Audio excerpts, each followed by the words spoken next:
চলো আজকে তোমাদের সাথে শেয়ার করি a day in my life. আজকে না রথযাত্রা, আর আজকে আমার সকালবেলা কোচিংয়ে পড়ানো ছিল। তো সকালবেলা ক্লাস করিয়ে যখন বাইরে বেরিয়েছি, দেখি সকাল 9:30টার দিকে যা রোদ, মানে তাকানো যাচ্ছে না। তো যাই হোক, তারপর দুপুরবেলার দিকে গিয়েছিলাম আমাদের পাড়ার মন্দিরে। এখানটায় রথযাত্রা উপলক্ষে কিন্তু সবাইকে প্রসাদ খাওয়ানো হচ্ছিল।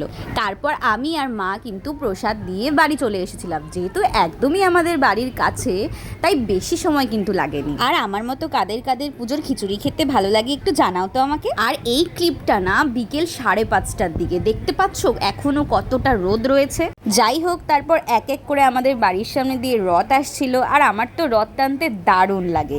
আর সব থেকে বেস্ট কোনটা লাগে বলো তো? এই যে এভাবে বাতাসা যখন ছোড়ে, আমি ছোট থেকে এভাবে বাতাসা নিতে ভীষণ ভালোবাসি। আমার বাড়ির সামনে দিয়ে কিন্তু অনেক কটা রথ এসেছিল।